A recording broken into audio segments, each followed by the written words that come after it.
Deseamos que estos momentos que compartimos sean los más agradables, los más fraternos también dentro de la sencillez franciscana. Nuestra autoridad, nuestro ministro provincial, Ernesto Chambi, ¿verdad?, con nosotros para aperturar nuestro segundo seminario del archivo del Convento San Francisco de Lima.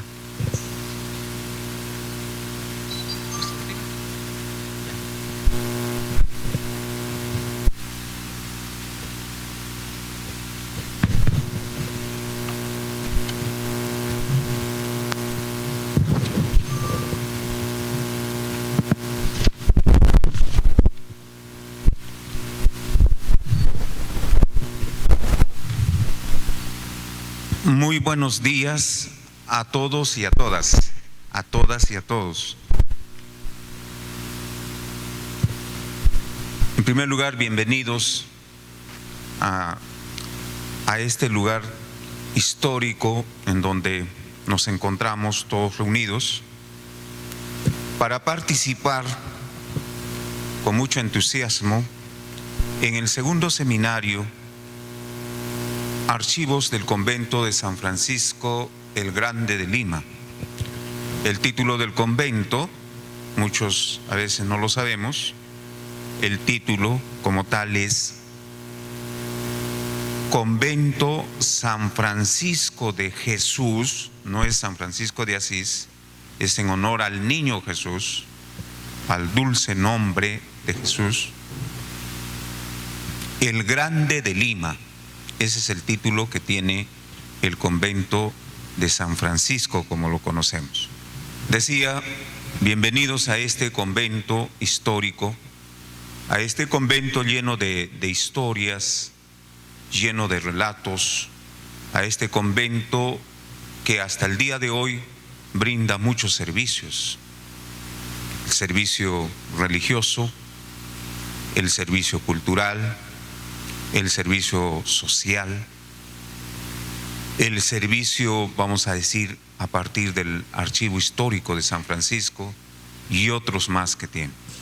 Es por ello la importancia de este lugar. Bueno, desde ya mucho tiempo, ¿no?, desde la fundación. Queridos amigos, queridos hermanos,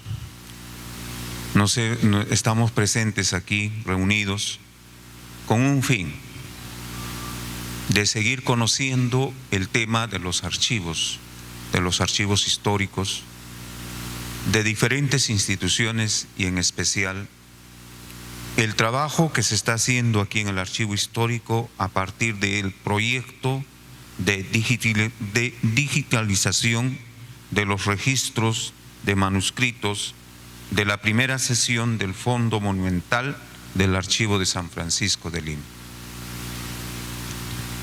Quiero un poquito llamar a la reflexión, ustedes son entendidos, trabajan en el tema de archivos, llamar la atención en general a todo el público para hacer una reflexión acerca si el ciudadano de pie sabe, conoce qué es un archivo, por lo menos en conceptos.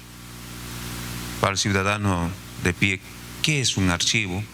Y ahí podemos hacer unas preguntas: ¿qué importancia tienen los archivos de las instituciones, el archivo de la nación, el archivo de las instituciones públicas y privadas, el archivo de la iglesia, los archivos de las órdenes religiosas?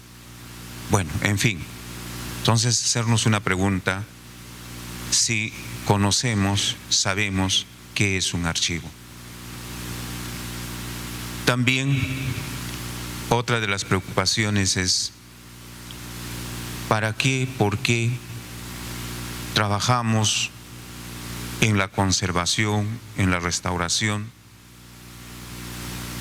en la digitalización de estos documentos y en la puesta de valor y de conocimiento a aquellos que están interesados de tales o cuales documentos?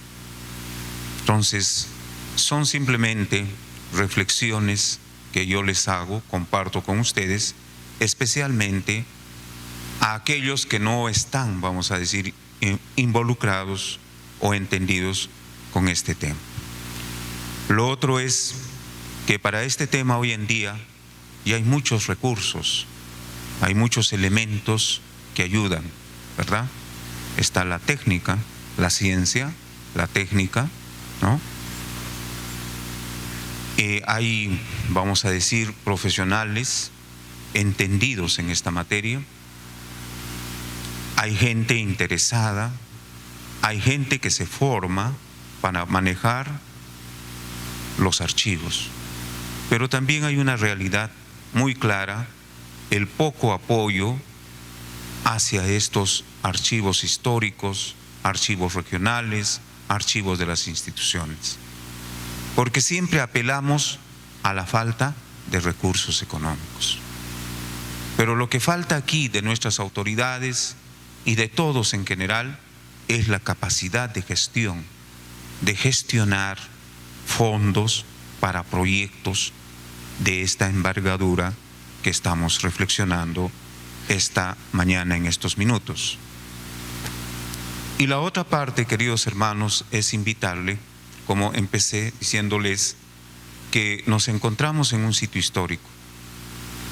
Donde nosotros estamos ubicados es la antigua enfermería de los frailes franciscanos de la provincia de los 12 apóstoles del Perú. Es decir, en estos claustros venían o terminaban sus últimos días aquellos grandes misioneros que habían llevado la palabra y la imagen en la primera evangelización, la primera misión, casi a toda Sudamérica. Entonces, esos frailes que en esos entonces recorrían a pie, ¿no? Se demoraban años en esa labor, regresaban a este convento de San Francisco de Jesús el Grande de Lima y a esta parte donde era la enfermería, es decir, como una casa de reposo. Y aquí se albergó a muchos personajes. Dentro de ellos vamos a destacar a este famoso santo franciscano de origen montillano, quien es San Francisco Solano. Él sus últimos días pasó acá, vivió aquí y murió en este lugar, en esta enfermería. Su celda hoy en día no es la capilla, porque esta capilla que hemos pasado por la capilla, hemos visto ahí cuando hemos pasado por el pasadizo, esa capilla es la capilla de la enfermería, o sea, para los enfermos. Pero la otra capilla es la celda de San Francisco Solano, que hoy en día es un santuario. Es importante. Otro personaje que ha vivido aquí es el famoso Juan Gómez, del que habla Ricardo Palma. La celda de Juan Gómez está al costado de la capilla santuario de San Francisco Solano. Y se dice que Juan Gómez era enfermero de San Francisco Solano. Y podemos ver en un lienzo en el museo, en la sala San Francisco Solano, que seguramente van a ir a visitar, el milagro de los pejerrey. Y en ese lienzo también se ve reflejado el niño de Fray Juan Gómez, que se encuentra aquí en el oratorio de San Francisco Solano. Ese niño tiene más o menos 4 siglos. Bueno, entonces termino con esto, no quiero aburrirlos.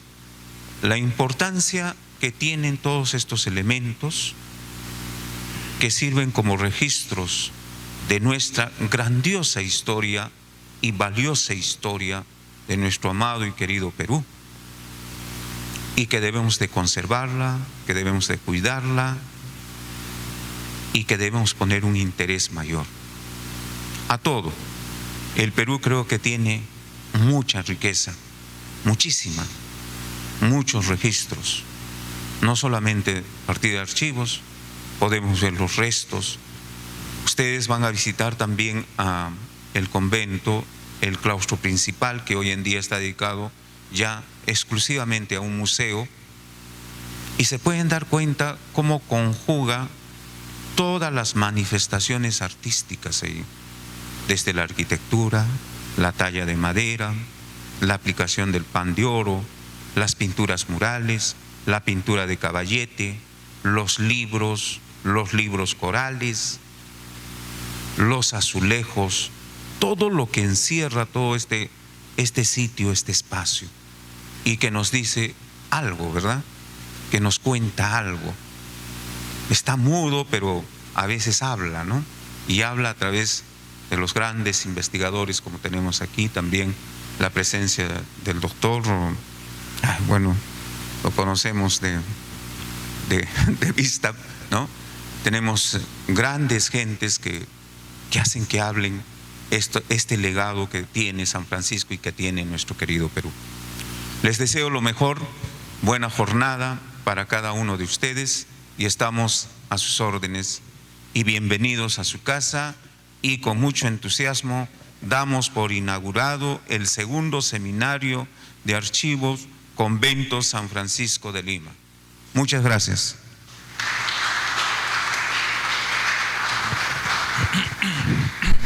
Muchísimas gracias, hermano Ernesto Chambi Cruz, ministro provincial de la provincia franciscana de los 12 Apóstoles del Perú.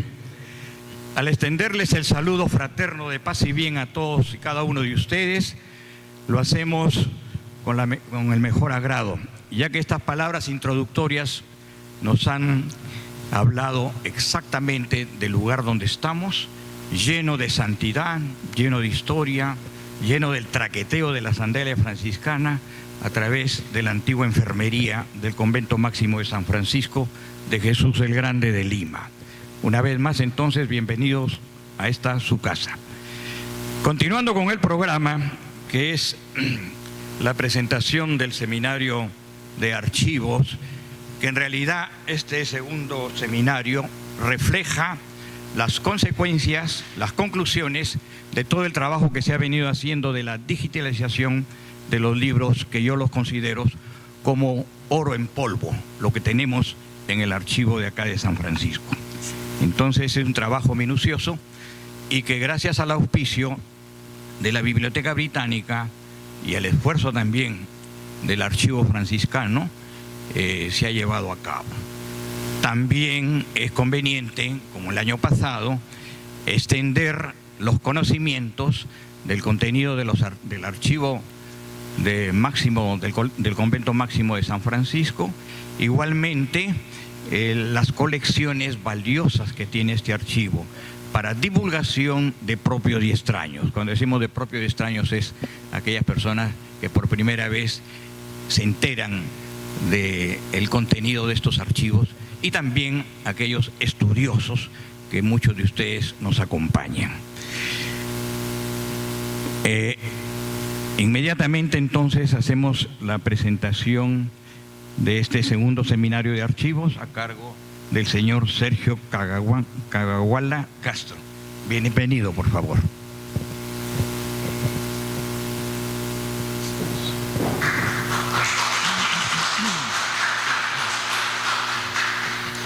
Bueno, muy buenos días. En primer lugar, quiero agradecer a los frailes franciscanos que nos acompañan hoy día, al fraile Luis Ábalos, director del Archivo Franciscano San Francisco de Lima, a los colegas del archivo y bueno, y a todo el público asistente. Como el señor Cayetano lo mencionó, este segundo ciclo de ponencias, denominado Seminario de Archivos, es la culminación, busca dar cuenta del proceso de trabajo de más de un año que consiste, estamos cerrando ya, estamos en los meses finales, en la digitalización de los libros manuscritos de la primera sección del archivo franciscano, que, como bien mencionaba don Cayetano, por decirlo de una manera, corresponde en el fondo más rico, más antiguo, más importante para la historia de la orden franciscana en el Perú y probablemente para toda América. Este segundo seminario, a diferencia del realizado el año pasado, tiene un espíritu ligeramente distinto. Se ha convocado a personas, representantes de diferentes archivos eclesiásticos y civiles. Nos acompañan representantes y jefes de archivos regionales, también investigadores o archiveros, ellos mismos, pero también nos acompañan un grupo importante de investigadores, historiadores, antropólogos, lingüistas, y justamente para que podamos entre todos intercambiar experiencias, tratar de, digamos, llegar a puntos de vista, conciliar o entendernos, lograr una comunicación y poder invitar además a que los investigadores en el futuro, luego de finalizado el proyecto, puedan ellos mismos también aprovechar la documentación franciscana que estará disponible, lo que ya está disponible por supuesto en los fondos, si van presencialmente, pero también estará disponible vía internet, ¿no? Este proyecto está financiado, está auspiciado por la British Library dentro del programa de archivos en peligro, que busca salvar, de alguna manera es un programa, un proyecto de salvataje documental centrado específicamente en la digitalización de fondos en peligro. Así que bueno, agradecemos la presencia de todos ustedes. El día de hoy, como verán en el programa, tenemos 3 actividades y bueno, esperamos que sea de su interés y bueno, los acompañamos y estamos a su servicio, por supuesto. Muchas gracias.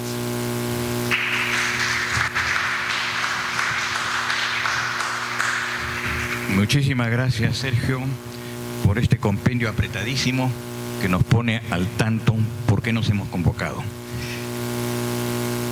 Vamos inmediatamente, porque estamos exactamente en el horario, a presentar la primera ponencia, la colección jurídica de la Biblioteca del Convento Máximo de San Francisco de Jesús el Grande de Lima.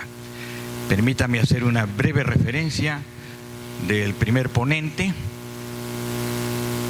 El doctor Renzo Honores es investigador del Instituto Internacional de Derecho y Sociedad.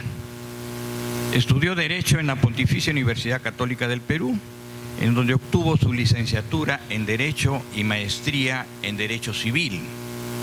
Es doctor en Historia por la Florida International University. Su área principal de estudio es la historia de la protección legal y la litigación en los Andes de los siglos XVI al XVII.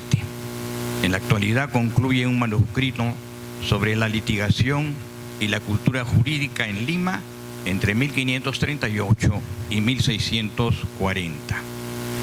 Como ven, el ponente que vamos a tener tiene un gran currículum y indiscutiblemente va a hablar sobre la presencia jurídica de los libros que están en el archivo y en la biblioteca nuestra.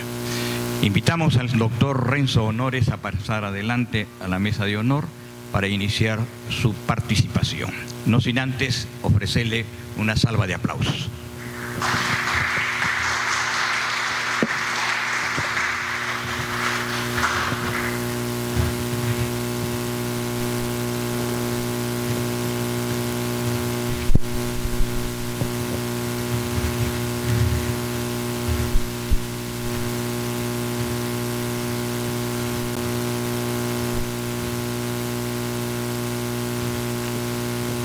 Buenos días a todos. Muchas gracias por venir, por asistir a este seminario. Quiero empezar las primeras palabras agradeciendo a los organizadores de este seminario, en particular a Sergio Cangaguala, con quien me une una larga amistad de hace muchos años y quien pues ha tenido esta feliz iniciativa de no solamente recuperar los materiales del archivo, sino discutir y difundir públicamente ese proceso, sobre todo en una sociedad, como lo dijo el padre Ernesto hace unos minutos, en las que no hay apoyo estatal, desafortunadamente, o apoyo institucional, que uno esperaría que eso ocurriera, pero como sabemos no es la prioridad de nuestras políticas públicas, lamentablemente. Quiero agradecer también a los padres que nos acompañan, tanto por su trabajo espiritual como por el hecho en sí también de conservar este monasterio maravilloso, que es uno de los ejemplos de la arquitectura colonial, no solamente del siglo XVII, sino de diversos estilos del arte barroco, mudéjar. Bueno, yo les pido siempre que hagan una visita a este convento, al que yo he tenido la suerte de venir desde los años 70, hace casi más de 50 años que vengo a este convento, y siempre me he quedado maravillado por su tradición artística, por su riqueza pictórica, su riqueza escultórica, su plana arquitectónica y también, por supuesto, de lo que vamos a hablar hoy, por su colección de libros. Y finalmente quiero agradecer a todos ustedes que hayan venido hoy a la ciudad, sobre todo a su centro histórico, porque como sabemos, venir al centro histórico es más complicado que viajar a Huacho. Así que les agradezco mucho por su tiempo y su buena voluntad de venir hasta el centro de la ciudad, el corazón de la vieja ciudad de Lima. Muy bien, vamos a hacer una presentación no de una hora como está, digamos, programada, que yo creo que eso va a ser una tortura para ustedes, sino más bien de 40 minutos en las que vamos a hablar de 3 temas centrales, ¿no?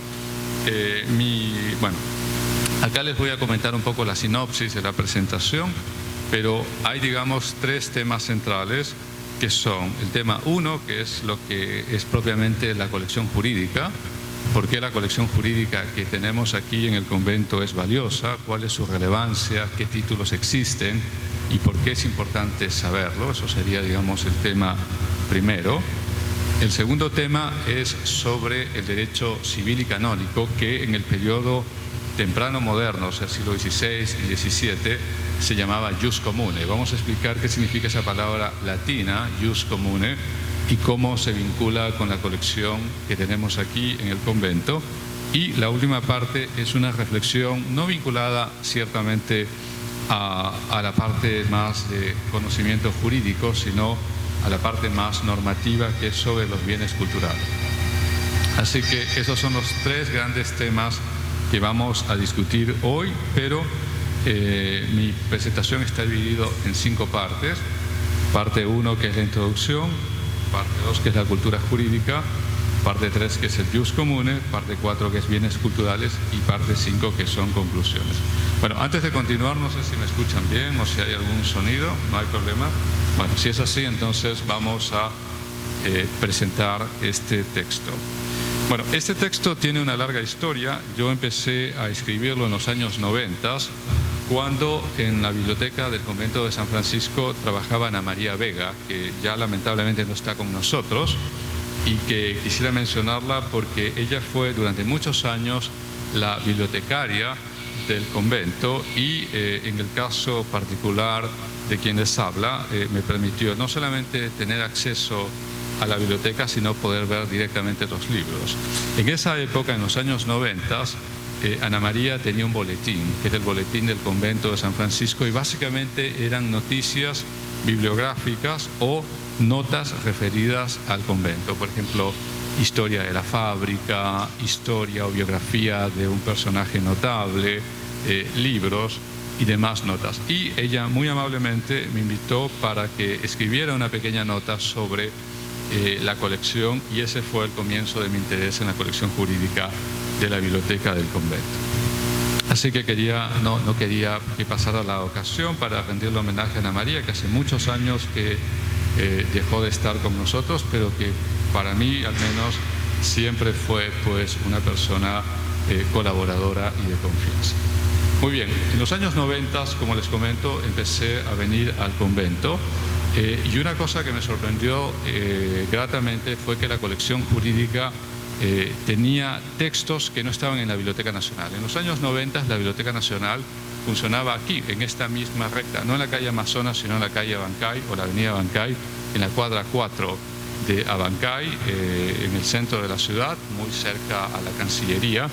Y yo también trabajaba en ese momento investigando en esa biblioteca, pero había muchos textos que no estaban en esa biblioteca, muchos de los cuales estaban acá en la biblioteca, de forma que sin pensarlo, que no había tenido esa intención, descubrí que la biblioteca del convento franciscano no solamente se equiparaba en cuanto a la colección de libros jurídicos del siglo XVI y XVII con lo que hay en la Biblioteca Nacional de Lima, sino que además tenía textos que no tenía la Biblioteca Nacional de Lima, cosa que me pareció fascinante en ese momento, porque podía consultar los textos directamente. En los años 90 no existía Google y tampoco todavía existía el proyecto de Google Books, que es un proyecto que empieza en el siglo XXI, de forma que si uno no tenía acceso a los libros, ya sea en papel directamente o en fotocopia, era imposible consultarlos. Entonces había muchos libros que yo conocía de referencia, de títulos o de resúmenes de autores, pero que no podía conocerlos directamente. Y esos títulos estaban justamente aquí en la biblioteca. Entonces este es un proyecto que empieza hace muchos años, hace muchísimas lunas, como diríamos. El segundo elemento fascinante de esta colección es que los libros están en latín. Como sabemos, los libros del periodo, sobre todo medieval, bueno, los manuscritos, porque la imprenta empieza en el siglo XV, y los libros a partir del siglo XV, tardío siglo XV, XVI y XVII, se publican en latín, porque el latín es la lengua culta, y el latín es la lengua además jurídica, de forma que esta colección tiene muchos títulos en latín, y precisamente el hecho de que sea el latín la lengua vinculante culta genera un problema, ciertamente, porque hoy, en el Perú del siglo XXI, hay pocos latinistas, de forma que increíblemente tenemos una gran colección de textos latinos publicados en esa lengua, incluso por autores que no eran medievales, eran del siglo XVI, Fernando Vázquez de Menchaca, por ejemplo, un teólogo muy importante, pero cuyas obras están escritas en latín. De manera que otro aliciente de la biblioteca, otro elemento de la biblioteca, era el hecho de que tiene una importante colección en latinidad, que era como se llamaba la lengua en ese periodo, y que además era la lengua de transmisión jurídica. Muy bien, acá hay algunos elementos que quiero discutir en esta introducción. La primera, que por qué es importante la colección, o sea, por qué tenemos que estudiar la colección, qué nos dice la colección. Y para decirlo de una manera muy sencilla, la colección es, por lo menos para quien les habla, una puerta de ingreso para entender otro contexto, otra sociedad y el círculo o el cúmulo de ideas que hay sobre determinados temas. Es decir, estudiar una biblioteca, pero no estudiar una biblioteca solamente con los títulos, es decir, solamente con el rótulo de la publicación, sino estudiar la biblioteca a partir de la lectura de los libros y en el contexto de esos libros, cómo los libros son creados y para qué son utilizados, nos permite comprender mejor una sociedad. Y la sociedad colonial, que es en la que se construye esa biblioteca, es una sociedad sagrada, sacralizada, es una sociedad también jerárquica y estamental, y hoy estamos, por lo menos a nivel de ideas políticas, muy distantes de ese universo conceptual, pero para conocer ese universo conceptual tenemos que revisar y ver esas publicaciones. Y además, porque esta colección, la colección particular del convento franciscano, sirve para poder acceder a una tradición de conocimientos que ha sido parte de la historia, no solamente del Perú o de la historia de Lima, sino de la historia de América Latina. A esta colección, a esta biblioteca, no solamente han trabajado grandes historiadores nacionales, sino también grandes investigadores internacionales. El nombre que siempre se me viene a la mente es el padre Thivessart, Antoine Thivessart, que vino aquí a Lima en los años 40 y 50. De manera que la biblioteca tiene en sí mismo muchos atractivos. El latín, una lengua que hoy casi no se cultiva, salvo en los círculos muy cultos y, digamos, en aquellos interesados en la pervivencia de la lengua, por un lado. Tiene una serie de textos que no existen en la Biblioteca Nacional, por lo menos en la sección manuscritos, hoy en el piso cuarto, en el nuevo local de San Borja, en la Avenida de la Poesía, pero además porque sirven para comprender y entender las lógicas de las sociedades para las cuales sirvieron. Los libros tienen una función, tienen una utilidad, transmiten conocimiento, transmiten ideas y sirven o procuran servir a una sociedad en particular. Y solamente para cerrar esta introducción, yo soy de los que cree que el derecho debe ser estudiado académicamente. Hay quienes piensan, bueno, he tenido largas discusiones con muchos amigos que solamente ven el derecho en su dimensión práctica. El derecho son normas que hay que aplicar en un caso concreto o acuerdos de las partes que tienen que ser solventadas por la fuerza de la ley. Digamos, una concepción pragmática y utilitaria del derecho. Pero para gente como yo, el derecho va más allá de eso. El derecho incluye prácticas sociales, incluye cultura, incluye seres humanos, incluye historias, incluye biografías y sobre todo es un artefacto social. De manera que la biblioteca también sirve para los propósitos de entender, comprender, estudiar y discutir el derecho peruano. Una historia del derecho peruano que aún en muchos aspectos es desconocida. Muy bien, vamos a ir ahora ya a la parte primera de la presentación que, como les anuncié hace unos minutos, trata propiamente de la colección jurídica. Bueno, ¿qué libros se conservan aquí? ¿Cuál es el valor de esos libros? ¿Quiénes son esos autores? ¿Por qué debemos estudiarlos hoy en el siglo XXI? Hoy en la tercera década de este siglo. Muy bien.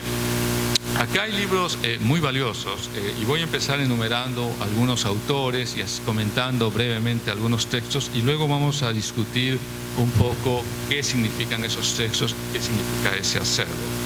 Por ejemplo, en esta biblioteca tenemos uno de los pocos ejemplares, yo no he visto ese ejemplar, por lo menos en la Biblioteca Nacional, de Ugo de Celso. Ugo de Celso es un jurista italiano del siglo XVI que se afincó en España, como muchos juristas que trabajaron en España. Otro muy importante también del siglo XIII es Jacobo de las Leyes, de quien no vamos a hablar, pero que forma parte de esa larga tradición de vínculos entre Italia, la península itálica, y España. Hay una vinculación muy estrecha desde el periodo medieval en la formación jurídica y en la circulación de ideas jurídicas. Muy bien, este señor Ugo de Celso publicó en el siglo XVI, en 1553, un texto cuyo título es Repertorio Universal de todas las leyes de estos reinos de Castilla. Es un texto en castellano y es un texto que básicamente constituye un diccionario, es un diccionario jurídico. Pero a diferencia de los diccionarios jurídicos actuales, en los que hay una definición y centralmente se busca, digamos, conceptualizar una institución, en esa época y hasta el siglo XIX inclusive, no solamente se define el término, sino va acompañado de referencias normativas, va acompañado de la legislación. Y en el caso de Ugo de Celso, la gran legislación que él estudia son las partidas alfonsinas. Como ustedes saben, Alfonso el Sabio fue un rey de Castilla del siglo XIII, de la mitad del siglo XIII, y cuando él toma su gobierno, una de las primeras decisiones que él asume es hacer una gran compilación de las leyes de Castilla. Y entonces tiene un jurista a su lado que se llamaba Jacobo de las Leyes, también italiano como Ugo de Celso, y a él le comisiona, le ordena que realice una gran compilación normativa. Y la compilación normativa, el resultado de esa compilación son las 7 partidas. Para todos aquellos que tengan interés en el derecho colonial peruano y que tengan interés particular en el derecho medieval castellano, el título de referencia es justamente las partidas alfonsinas. Ugo de Celso entonces lo que hace, ya regresando al texto, digamos, que está aquí en la biblioteca, el texto titulado Repertorio Universal de todas las leyes de estos reinos de Castilla, es centralmente un diccionario de conceptos claves de la legislación que está contenida en las 7 partidas alfonsinas. Yo, por ejemplo, he usado mucho este texto, lo he usado para palabras como abogado, procurador, venta, bienes, contratos y demás términos jurídicos. Hace algunos años, a finales de los años 90, el Boletín Oficial del Estado, que es, como saben ustedes, es el equivalente español al peruano, en el caso nuestro, publicó una edición facsimilar de Ugo de Celso. Pero el ejemplar original, el ejemplar de 1553, se conserva aquí. Fue impreso en Medina del Campo no en Madrid ni en Valladolid, sino en Medina del Campo, que era uno de los grandes centros de producción de material impreso en la España del siglo XVI. Entonces, el primer texto que quería mencionarles era de Hugo de Celso, en lengua vernácula, es decir, lengua castellana, y que es centralmente un diccionario de términos jurídicos cuyo referente, cuya fuente principal son las 7 partidas de Alfonso el Sabio, publicadas en el siglo XIII. El segundo texto que quería comentarles a ustedes es uno de un famoso tratadista práctico del siglo XVI que se llamaba Gabriel de Monterroso. Gabriel de Monterroso era un escribano y, como todos los escribanos del siglo XVI, trabajaban con formularios. Una práctica que, aunque les parezca increíble, continúa aún hoy. Hoy, por ejemplo, si uno va a una notaría y quiere hacer una compra-venta, la notaría tiene un modelo de contrato de compra-venta.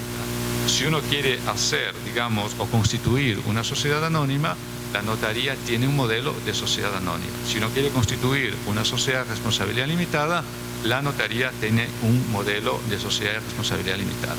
En el siglo XVI habían textos que básicamente incluían modelos de contratos, compraventa, donación, permuta, manifestaciones de voluntad como los testamentos y también de los escritos judiciales que se presentaban en los tribunales. Y ese tipo de textos eran llamadas prácticas o pragmáticas también, porque básicamente constituyen modelos o textos que contienen modelos de escritos que van a tener valor notarial o valor forense. El título de este texto, se lo voy a leer, es bastante largo, pero es muy ilustrativo del tipo de publicación a la que hacemos referencia. El título es Práctica Civil y Criminal e Instrucción de Escribanos, dividida en 9 tratados, agora de nuevo enmendada y añadida en esta postrera impresión de la Carta de Trueque. Trueque significa permuta, y cambio, y especialmente en el 5º tratado y con sus anotaciones al margen, conforme a la nueva recopilación. Se refiere a una recopilación castellana de 1567. Trata generalmente de los negocios son los contratos, y pleitos son los litigios, de las reales chancillerías, son tribunales de apelación, como la audiencia en Lima, y juicios ordinarios. Juicios ordinarios es el juicio con todas las formalidades de ley, y pesquisadores y jueces de residencia y receptores y de los contratos y escrituras públicas y judiciales, vista y examinada por los señores del Consejo Real. Es un texto del siglo XVII, aunque el texto original es de 1563, hoy se puede acceder vía Google Books, pero en los años 90, que es cuando encontré este texto, era el único ejemplar que había en el Perú.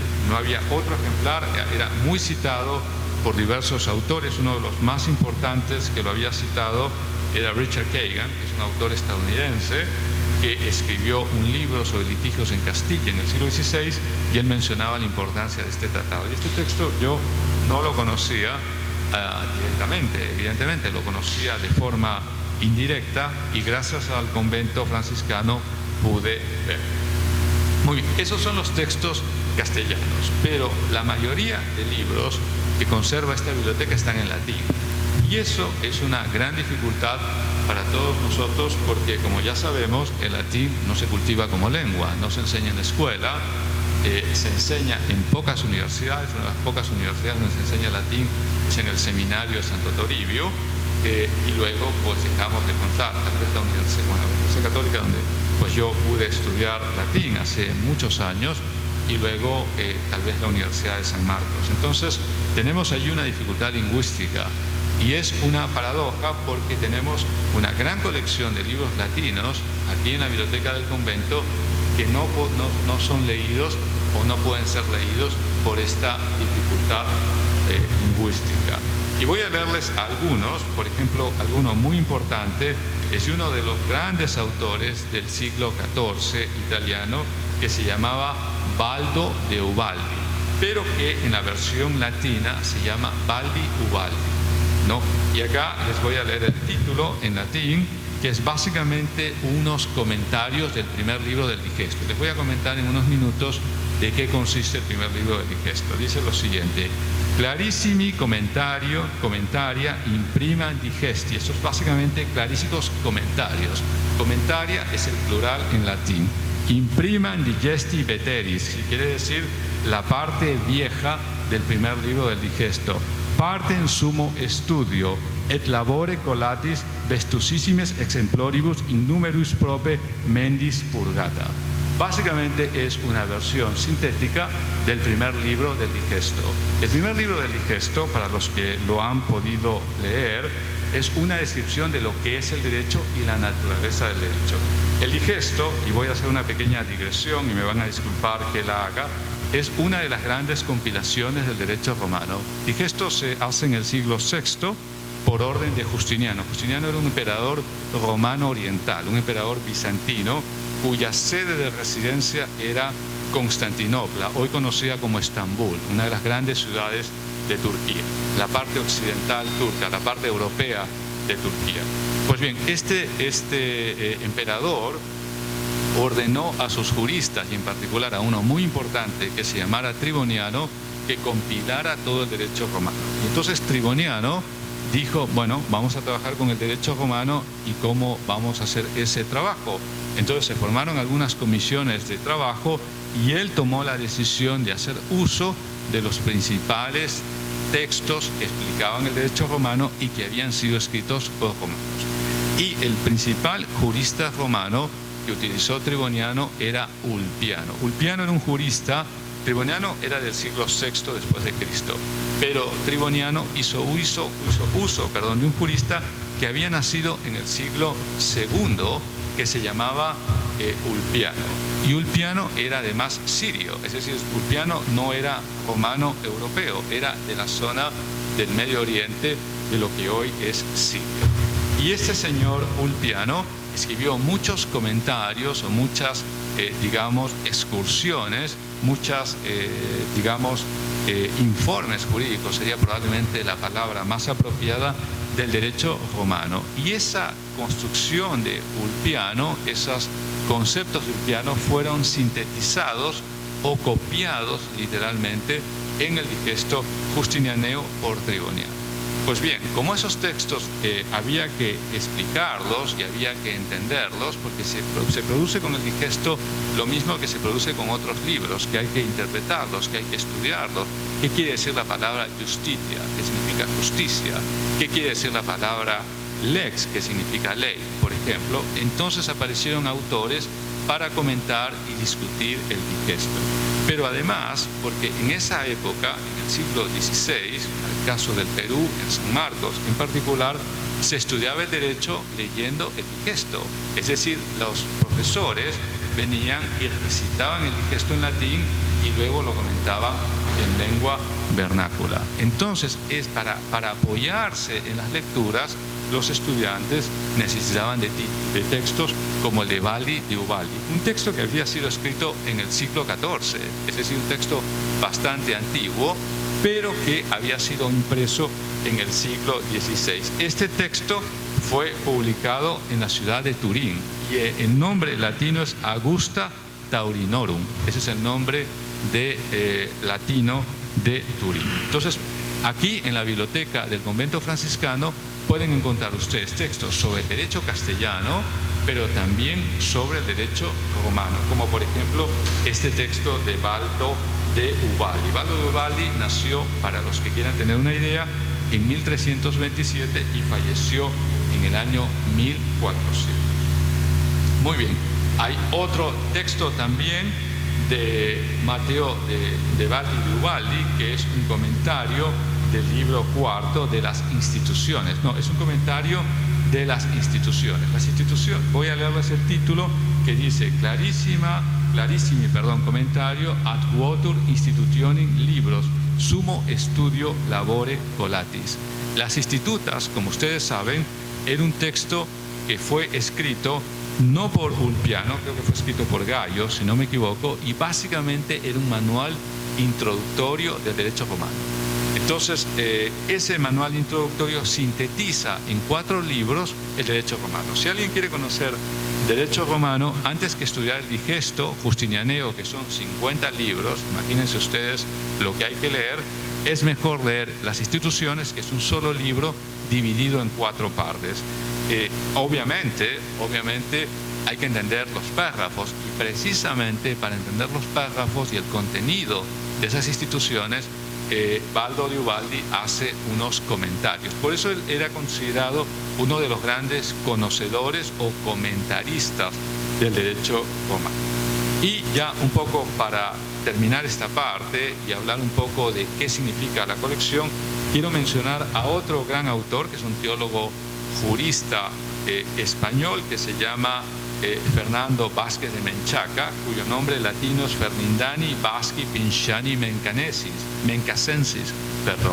Y este señor escribió varios tratados de teología jurídica en latín, por ejemplo, Controversiarum, Uso Frequentium Libri 3, libros teológicos, pero que tenían implicancia en el derecho. Hoy consideramos que la teología y el derecho son ramas diferentes. La teología tiene que ver más con la cuestión, digamos, de lo sagrado, del mundo de lo divino, y el derecho tiene que ver con el mundo secular, el mundo de los hombres, el mundo, la vida en el siglo, como se suele decir. Pero en esa época, en el siglo XVI, la teología era considerada la gran disciplina madre, es decir, la teología le daba a uno instrumentos de comprensión del conocimiento, porque tenían como gran fuente de estudios el texto bíblico, que era considerado en ese momento como la verdad revelada. Entonces, los juristas que eran teólogos, como el caso de Vázquez de Menchaca, eran considerados grandes autores para asuntos morales y también grandes autores para comprender, digamos, los misterios de la fe. Muy bien, tengo más textos, pero no los quiero cansar con muchos de estos textos, muchos de ellos latinos, por ejemplo, Amatore Rodrigo, Tractatus Executiones Sentientim Forum Qua Parantem Habet Executionem, se refiere a los juicios ejecutivos, pero quiero que vean ustedes que esta biblioteca tiene una serie de textos impresos, la mayoría de ellos latinos, aunque no solamente latinos, hay también en lengua castellana. No sé si hay en lengua portuguesa, pero presumo que sí, porque había grandes oradores sagrados, autores de sermones en portugués, como por ejemplo Antonio Vieira, y es probable que alguno de sus textos estén aquí. Yo no he buscado sermones portugueses, pero digamos, en lo que corresponde a los libros jurídicos, hay libros jurídicos de mucho valor escritos en castellano y escritos en latín. Muy bien, quería simplemente para cerrar esta parte ver cómo autores como Baldo de Ubaldi, Vázquez de Menchaca, Fernando Vázquez de Menchaca, Hugo de Celso, Gabriel de Monterroso nos permiten conocer un mundo, digamos, del pasado, una sociedad antigua y una sociedad que tenía un sistema jurídico complejo. Hay algunos autores que cuando trabajan en la colección jurídica solamente se concentran en la historia de las ideas, la historia intelectual, las historias que van gestándose intelectualmente. Pero yo soy de los que cree que hay que estudiar las ideas en su contexto. La historia de las ideas tiene sentido si hay un contexto detrás que permita entender por qué existen y por qué circulan. Muy bien, la segunda parte de esta presentación tiene que ver con el Jus Comune, IUS, Jus, Derecho Comune, que se escribe como suena en castellano, pero con doble M. La traducción castellana es Derecho Común. ¿Y qué significa la palabra Jus Comune y qué significa este término para nuestros conocimientos jurídicos? El Jus Comune es una expresión que empieza a circular sobre todo entre el siglo XII o XIII, es un término europeo, que básicamente alude al derecho que se enseña en las universidades. Y el derecho que se enseña en las universidades es el derecho romano, que entonces se empieza a llamar Jus Civile o derecho civil, y cuyo término ha quedado hasta nuestros días como sinónimo de esa influencia romana. Y el otro término es Jus Canonicum, el derecho canónico, que es un derecho que, digamos, ha perdido mucha influencia en los últimos 150 años como resultado de la secularización. Ustedes saben, las sociedades humanas, o por lo menos las sociedades, entre comillas, modernas, se han secularizado de forma que las iglesias, digamos, han ido restringiendo su área de influencia. Pero en el periodo medieval europeo y en el periodo colonial americano, el derecho canónico era muy importante. El derecho canónico, por ejemplo, regulaba aspectos como la familia, que hoy corresponden al derecho civil. El derecho canónico, por ejemplo, condenaba la usura, que hoy corresponde al derecho civil. El derecho canónico, además, regulaba las cofradías y asociaciones, que hoy corresponden al derecho civil. Entonces, muchas áreas del derecho canónico eran muy importantes en el siglo XVI y XVII, tenían autores, tenían su propia producción, pero han ido perdiendo en los últimos años influencia por la expansión del derecho civil, y en particular el derecho civil a partir de los códigos civiles del siglo XIX. Muy bien, entonces esta colección es para mí un ejemplo del jus commune colonial, a partir de una galería de publicaciones y de textos, la mayoría de ellos impresos fuera del Perú, impresos sobre todo en España, impresos en Italia, impresos también en los Países Bajos. ¿Había producción jurídica en el Perú? Por supuesto. En el caso del Perú tenemos una imprenta desde finales del siglo XVI, 1583. Se constituye la imprenta, empiezan a imprimirse en 1584 y el local antiguo de la imprenta está aquí, en donde era, bueno, todavía es el local de la Biblioteca Nacional. Cuando ustedes van a la calle 4 de la Biblioteca Nacional, la avenida Bancay, allí funcionaba la primera imprenta de Lima de Antonio Ricardo. Incluso hay una placa conmemorativa que fue colocada en 1984, cuando el director de la Biblioteca Nacional era Franklin Pierce, uno de los grandes historiadores peruanos del siglo XX. Está la placa conmemorativa y dice, aquí se encontraba la imprenta de Antonio Ricardo. Muy bien, esa imprenta luego fue tomada por otros impresores a lo largo del periodo colonial, y en el siglo XVII empezó a producirse una cantidad increíble de tratados de derecho civil y derecho canónico aquí en el Perú, impresos en Lima. Y uno de los grandes tratadistas de derecho canónico que apareció en esa época fue Feliciano de Vega, un niño bien de Lima, miembro de la clase alta limeña, formado en derecho, formado en teología, y que además fue juez canónico. Y este señor escribió un texto, no tengo el título acá, y no he ubicado si el texto está aquí en la biblioteca del convento franciscano, está en la Biblioteca Nacional, que es el texto que yo he trabajado, y es centralmente un estudio de las decretales. Las decretales es una serie de decisiones normativas de los pontífices que sirven para entender la lógica regulatoria del derecho canónico. Entonces, la producción, si bien es cierto, esta colección tiene muchos impresos europeos, sobre todo del siglo XVI y XVII, también se produce en Lima una gran producción jurídica nacional o limeña. Lima tenía una imprenta, luego las imprentas se multiplican en el siglo XVIII, XIX, y empiezan a circular obras jurídicas peruanas por autores criollo peruanos en el siglo XVII. Y algunos autores peruanos, no lo voy a discutir en detalle, pero algunos imprimen sus textos en España. Eso fue un llamado del doctor de Vega, Feliciano de Vega, y también imprimen sus textos en Italia o en España. Hay varios textos publicados en esa época fuera del Perú. El Inca Garcilaso, que vivía en España desde los años 60 del siglo XIX, publica los comentarios reales en su primera edición, lo publica en Lisboa, no lo publica ni en Medina del Campo, ni en Valladolid, ni en Sevilla, sino se publica en Lisboa, ¿no? La edición Príncipe, que es la primera edición de los comentarios reales. Entonces, esta colección constituye para mí un ejemplo extraordinario de jus commune, y no solamente en el derecho civil, como les he mencionado el caso de Hugo de Celso, que trabaja derecho castellano, el caso de Baldo de Ubaldi, que trabaja derecho romano, digesta, justinianea, instituciones de Justiniano, sino también porque hay, digamos, una efervescencia importante en autores locales. Hay un autor importante en derecho tributario, aunque el libro no se publique, no recuerdo si se publica en Lima, creo que no se publica en Madrid, que es un jurista que se llamaba Gaspar de Escalona, que nació, en mi opinión, nació en Sucre, lo que hoy es Sucre, lo que antes era La Plata, pero hay una discusión sobre si nació en Sucre o no nació en Sucre, hay todo un debate allí, y él publicó un texto en latín que es el primer trabajo de derecho tributario nacional o colonial, como se quiera llamar,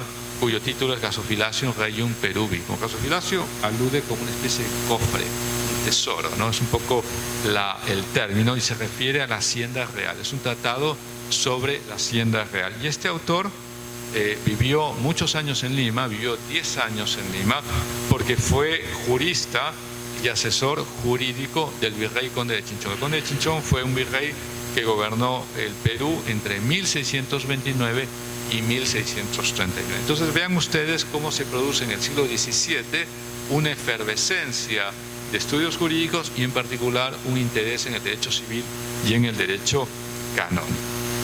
Eso se llama jus comune. Cuando vean ustedes en cualquier libro jurídico la expresión derecho común o jus comune, alude a derecho civil, entre paréntesis derecho romano y derecho canónico. Quiero pasar ya a la última parte sobre los bienes culturales, que está vinculado a esta exposición por el valor que tienen los libros. Como ustedes saben, hay un concepto jurídico que es patrimonio cultural. Patrimonio cultural es un término que aparece sobre todo en la segunda mitad del siglo XIX, del siglo XX, y que toma mucha fuerza con las declaraciones de UNESCO. Como ustedes saben, UNESCO es un organismo de Naciones Unidas encargada de velar por la cultura mundial. Entonces, UNESCO promulgó o produjo, como se quiera llamar, dos grandes convenciones de protección de bienes culturales a comienzos de los años 70. Y eso generó una revolución en el mundo de la protección de bienes antiguos. Y esos bienes antiguos dejaron de llamarse, como se llamaban anteriormente, bienes artísticos, bienes históricos, y empezaron a llamarse bienes culturales. De manera que ese concepto y esa categoría jurídica es aplicable, en mi modesta opinión, a esta colección. O sea, esta colección no solamente es valiosa como, digamos, un acervo de conocimiento, un acervo de libros y una puerta de ingreso a una época pretérita, en este caso al periodo colonial, sino es también un ejemplo de la riqueza cultural y de bienes culturales, porque representa una época, representa un periodo, representa una serie de ideas, representa un contexto, representa además un arte. Para los que hayan visto los libros antiguos no solamente son material impreso, hay lo que se llama la tipografía, el tipo de letra, la caja de escritura, el marco de la hoja del libro, la calidad del papel. Los papeles de los libros coloniales, algunos han llegado hasta nuestros días en perfecto estado. Se puede ver también en esos libros los nombres de los propietarios. Por ejemplo, en la Biblioteca Nacional de Lima estaba buscando otros textos jurídicos, ¿no? Pero encontré un libro que era un libro de derecho romano que había pertenecido al convento de los jesuitas en Potosí, en la ciudad de Potosí, donde hoy en Bolivia, en esa época, digamos, parte del virreinato peruano, y que aparentemente, esa es mi interpretación, un sacerdote jesuita lo trajo de Potosí hacia Lima. ¿Y cómo sabemos que ese texto era potosino? Porque tiene el sello, convento de Potosí, convento de los jesuitas en Potosí, tiene un ex libris, ¿no? Entonces los libros también tienen su propia historia, caja de escritura, tipo de letra, calidad del papel y además el encuadernado. El encuadernado de muchos libros del periodo temprano, colonial, 16, y del periodo ya maduro, 17, son en pergamino. Es decir, no es el empaste que hoy tenemos como una especie de cartulina, ¿no? Digamos, de cartón, sino son, digamos, en cuero, ¿no? Y además las letras con las que se escribe en el lomo, para que uno sepa el título, se escriben en letra gótica. Fascinante, ¿no? O sea, es toda un arte del libro que convierte al libro también en un bien cultural, en un bien valioso, en mi modesta opinión, desde la perspectiva de la cultura, desde la perspectiva, digamos, artística y desde la perspectiva del conocimiento. Muy bien, quiero terminar esta presentación y ya en el minuto 38, estos últimos 2 minutos de presentación, para leer algunas conclusiones de esta presentación.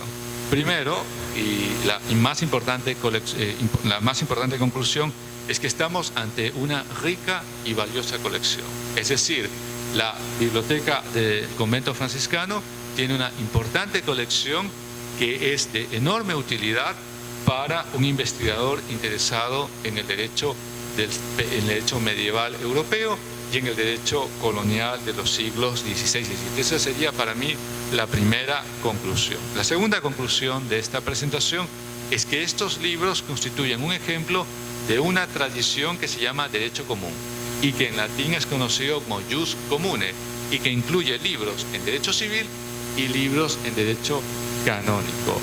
La tercera conclusión, en mi opinión, es que muchos de estos libros están escritos en lengua latina, es decir, no en lengua vernácula, no en lengua castellana, sino en lengua latina. Y eso constituye, por un lado, un problema lingüístico, porque muchos de nosotros ya no leemos en latín, pero también un desafío, una, digamos, invitación a conocer el idioma, a aprender el idioma y a través de esa forma comprender el pasado legal. Y finalmente, para terminar mi presentación, y será un placer dialogar con ustedes en los aspectos que les interese, estamos ante una colección que constituye, en mi opinión, un bien cultural y que forma parte del patrimonio cultural del Perú.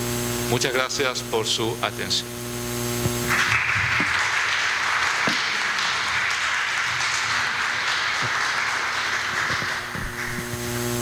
Muy reconocido, doctor Renzo Honores, por su participación y realmente abre las puertas para las inquietudes o preguntas. Entonces lanzamos la inquietud para todos los presentes.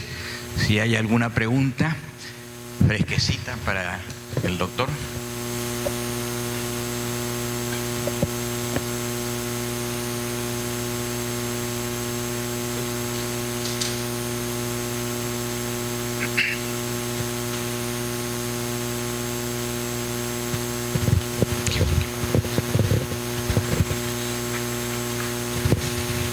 Gracias.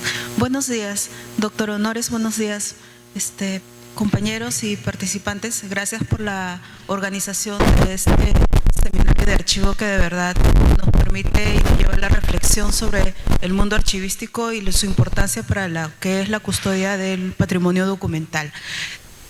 Me llamó mucho la atención en su exposición que usted afirmaba justamente que el siglo XVII, y lo apunté aquí, fue un periodo de una gran producción jurídica.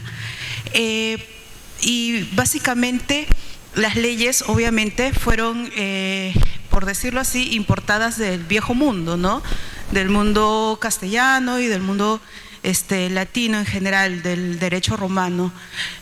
Mi pregunta y en cierta forma mi reflexión, usted que ya tiene bastante experiencia en lo que es el estudio también de los protocolos notariales, ¿cómo esta gran producción jurídica que se desarrolló en el país se llevó a la práctica? Porque salvo, valga las distancias de tiempo y todo lo demás, en muchas ocasiones, y lo vemos en nuestro país en la actualidad, las leyes son buenas en teoría, pero desafortunadamente cuando se lleva a la práctica hay un montón de conflictos.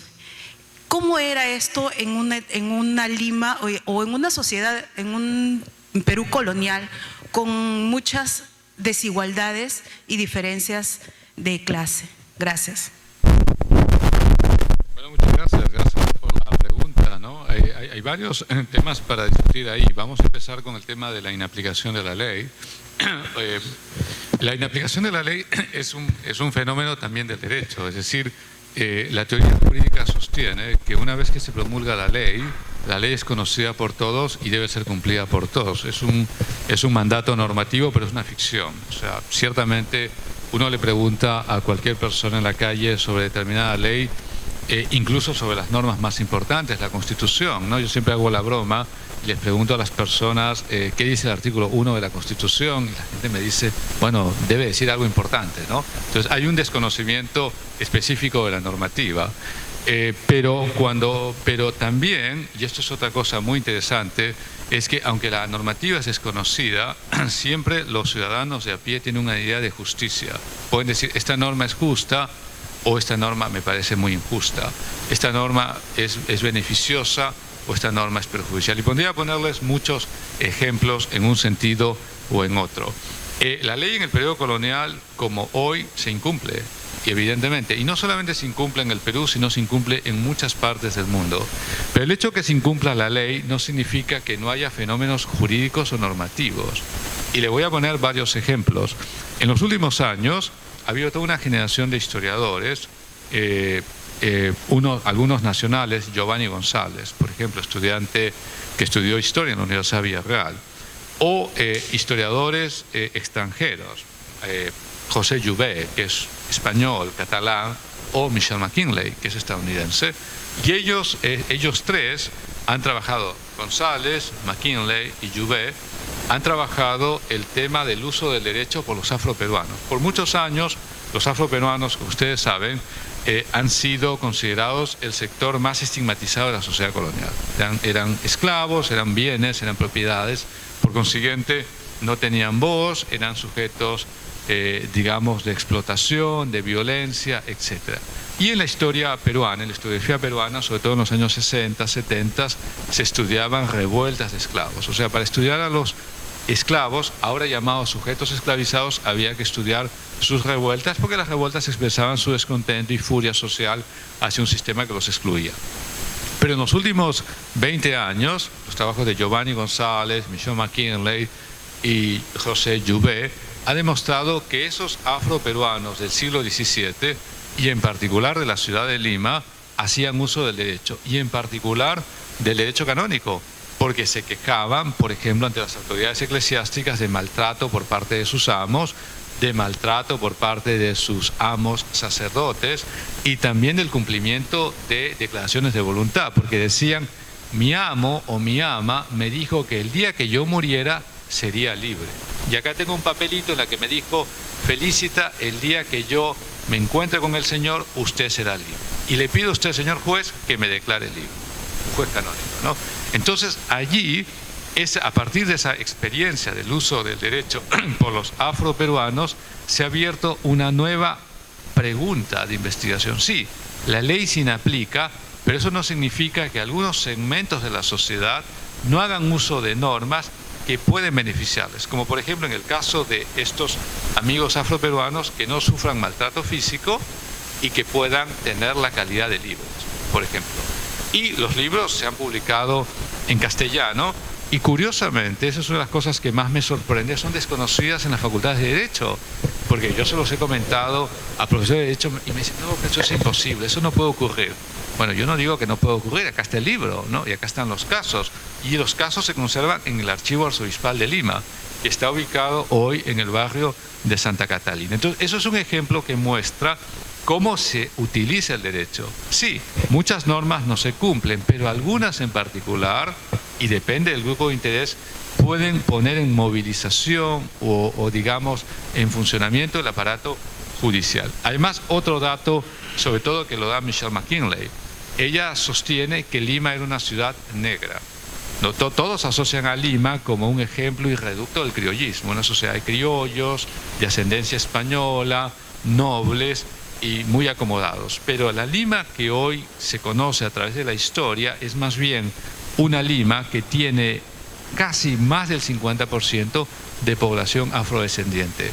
Hay un famoso retrato de Lima, es una pena que no lo haya podido traer, pero es una pintura de la Plaza Mayor de Lima de 1680 que muestra primero la Plaza Mayor de Lima como un mercado. Es un mercado, no es el mercado central, es una gran extensión de tierra, es tierra y piedra.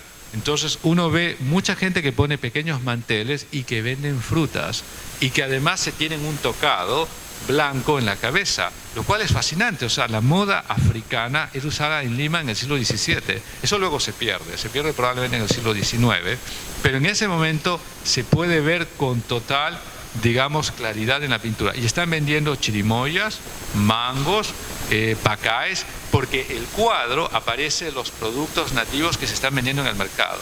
Y aparecen también todas las iglesias, y se puede ver al fondo, sobre todo en la parte izquierda de la pintura, se puede ver, digamos, la iglesia de San Francisco. Y por cierto, la pintura se conserva hoy en el archivo, perdón, en el Museo de Historia de América. Los que estén por Madrid, vayan al Museo de Historia de América en Madrid y ahí van a ver la pintura. Y si memoria no me falla, porque a veces me falla un poco, creo que la pintura estuvo en manos de un coleccionista privado español y parece que lo ofreció al Estado peruano, pero el Estado peruano, fiel a su tradición, decidió no comprar la pintura y la compró el Museo de Historia de América, que es donde se conserva actualmente. Pero esa pintura muestra, y a eso quería yo dirigir, la enorme vitalidad de las afroperuanas en particular que están vendiendo esos productos. Y en el uso del derecho, muchas de las personas que demandan libertad son mujeres. Eso es fascinante. O sea, ese es otro de los interesantes descubrimientos de esta nueva generación de historiadores y historiadores jurídicos. Michelle McKinley es profesora de Derecho, es estadounidense, y que muestran precisamente el uso de la ley canónica por las mujeres. Ahora, ¿eso significa que la sociedad colonial haya sido justa? No, en absoluto. Significa simplemente que los canales normativos, que las normas, que ciertas disposiciones pueden ser utilizadas. Lo mismo pasa con la población indígena, lo mismo pasa con la élite, lo mismo pasa con diversos sectores sociales. Hay una amiga que se llama Judith Mancilla, es una historiadora peruana que vive y enseña hoy en Estados Unidos, en Miami, y ella tiene un trabajo sobre un señor que se llamaba Sebastián de Navarrete, que era un funcionario muy importante en Lima, y ella descubre que Sebastián de Navarrete cometía permanentemente fraude jurídico porque vendía la casa varias veces, había conseguido heredar los bienes de una tía suya, hacía un uso del derecho civil para enriquecerse, totalmente ilegal y totalmente fraudulento. Pero él mostraba documentos, yo lo he comprado, yo lo he recibido, etc. Entonces, esa otra cara del uso instrumental del derecho, no para la justicia necesariamente, es también o forma parte también de cómo se aplica el derecho. Durante muchos años siempre queremos hacer esta sinonimia entre derecho equivale a justicia, derecho equivale a paz, pero no es cierto. O sea, el derecho puede ser también un instrumento de opresión y de dominación, pero también puede ser un instrumento de lucha por la libertad.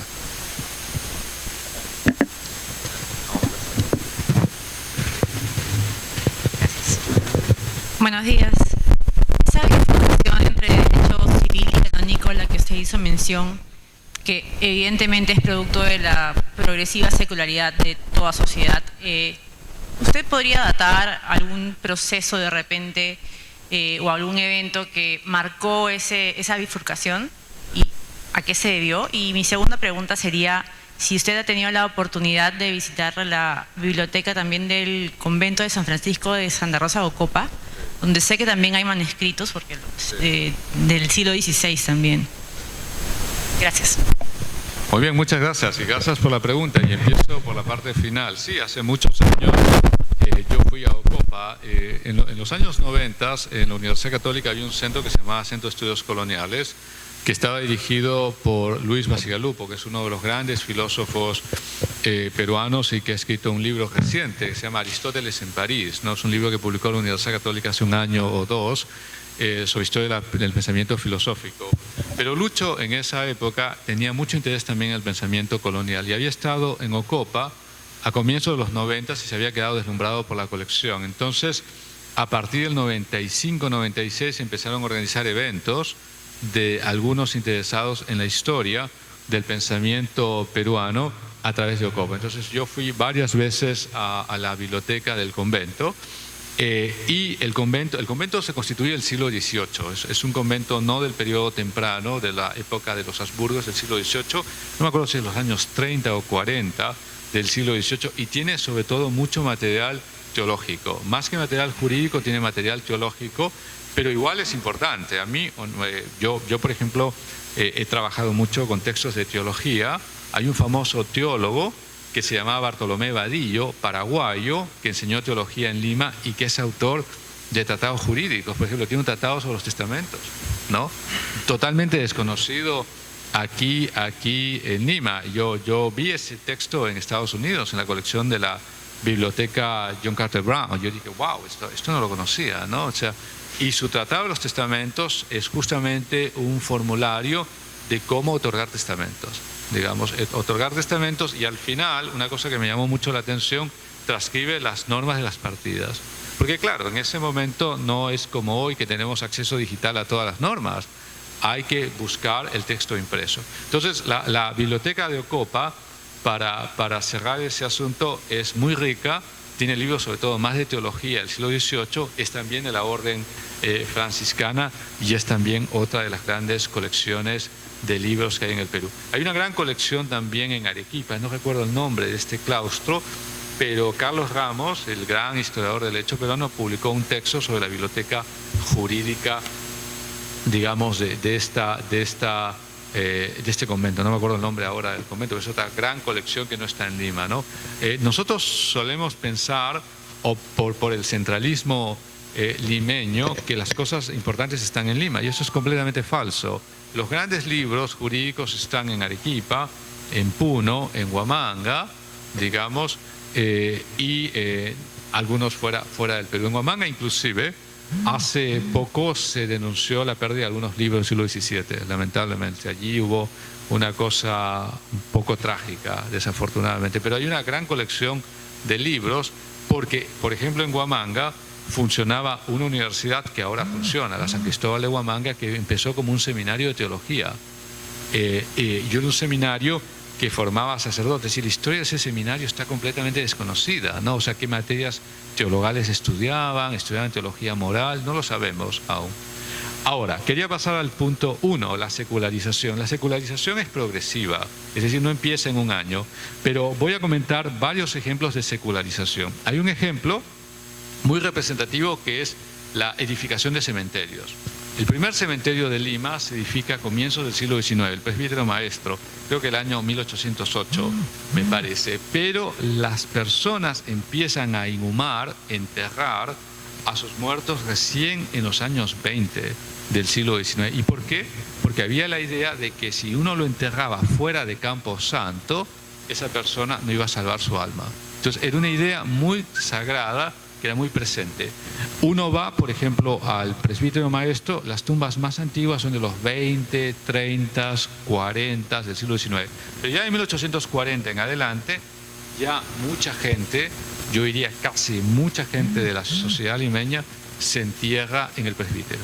Y para los años 70 del siglo XIX, la élite construye grandes mausoleos, porque hay mucho dinero por el guano, y la gente de menos recursos se entierra en los pabellones. Entonces, eso es un ejemplo, viendo un cementerio entre el año 8 que se constituye y el año 70, o sea, en 62 años, tú puedes ver los cambios de la sociedad solamente viendo las lápidas y los nombres, digamos, y las identidades de estos fallecidos, ¿no? Muchos son modestos, pero luego la élite va, digamos, enterrando a sus muertos. Y además son unas lápidas hermosas, ciertamente, con motivos, con términos latinos, hay todo un arte fúnebre. Ese es un ejemplo de secularización. Otro ejemplo de secularización es la cuestión, por ejemplo, de las partidas de nacimiento. Las partidas de nacimiento hoy uno tiene que inscribirse ante la RENIEC, el Registro Nacional de Identidad Nacional. Pero durante muchos años, durante gran parte del 19 y todavía comienzos del 20, el certificado de nacimiento no era el certificado nacional, sino era un registro eclesiástico, un registro de bautismo. Pero en esa época, en el siglo XIX, vamos a hablar del XIX como el gran momento de la secularización, el bautismo ocurría a muy pocos días del nacimiento del niño o de la niña. El niño nacía, vamos a imaginar, el día 1, el día 5 o 6 ya era bautizado en una iglesia. Y era bautizado porque había la idea de que si no lo ocurriera, un duende misterioso podía hacer ahí alguna travesura. Había toda una convicción popular, digamos, del periodo. Pero también porque había el fuerte poder de la iglesia. Pero ya en el siglo XX empieza el Estado Nacional a exigir gradualmente, digamos, que las personas se inscriban ante el Registro Nacional. Es decir, uno se inscribe, se bautiza como católico, pero a la vez uno está obligado a inscribirse en un registro nacional. Y en los años 60 del siglo XX se dicta una norma por la cual si uno no se inscribe en los primeros 30 días de nacido, uno está obligado a inscribir judicialmente a su hijo, así como ustedes lo escuchan. Es decir, si el hijo de uno nace el día 1, llega el día 31 y uno no lo inscribe y llega el día 1 del siguiente mes, uno tiene que iniciar un proceso judicial. Y lo digo porque yo lo he visto en los archivos. Entonces, si uno no inscribía a su hijo en las primeras 4 semanas de nacimiento, tenía que iniciar un procedimiento judicial ante un juez que tomaba 1 o 2 años para poder inscribir a su niño. Eso yo lo he visto en los documentos de los años 60 del siglo XX. Entonces, allí uno puede ver cómo el Estado exige, obliga, y ya las partidas de bautismo pierden importancia. En los años 40, 50, hubo un famoso canonista peruano que se llamaba el padre Dahmer, José Dahmer Bellido, que fue obispo de Cajamarca, ya fallecido hace muchos años. Además, el padre Dahmer representaba la iglesia progresista peruana. Y el padre Dahmer escribió un artículo, no me acuerdo si fue el año final de los 40 o comienzo de los 50, pero publicó un artículo en la revista Derecho de la Universidad Católica, y el artículo llevaba como título "El valor supletorio de la partida de bautismo". ¿Qué quería decir con eso? El valor supletorio quiere decir que ante la ausencia de una inscripción en un registro nacional, la partida de bautismo tenía el mismo valor que el registro nacional. Ese es el argumento del padre Dahmer. Y decía que en muchas partes del Perú el Estado no llegaba, pero la Iglesia sí, y entonces, como la Iglesia todavía tenía, digamos, un área de influencia, entonces los documentos emitidos por la Iglesia tuvieran valor legal. Pero eso ahora no es admitido. O sea, si yo voy a la RENIEC y saco una partida de bautismo, el registrador se va a pedir: mire señor, inscriba a su niño y saque un DNI, ¿no? Entonces, vean ustedes cómo a través de hechos concretos se puede apreciar la secularización. Y hay otro ejemplo, pero ya no es el caso del Perú, es el caso de España, de un gran historiador cubano que se llama Teófilo Ruiz. Teófilo como el nene Cubillas, ¿no? Y Teófilo Ruiz tiene un libro sobre el siglo XIII castellano, siglo XIII, Edad Media, y él señala que en ese momento hay un proceso de secularización en España. ¿Y cómo lo demuestra? A través del uso de testamentos. Él dice: en los testamentos anteriores al siglo XIII hay mucha devoción religiosa, pero en el siglo XIII hay mucho interés comercial en los bienes. Eso, dice él, supone un cambio en la mentalidad, un interés más patrimonial y un cuidado mayor de los bienes. Eso, dice él, es un ejemplo de un proceso de secularización. Bueno, yo encantado para más preguntas.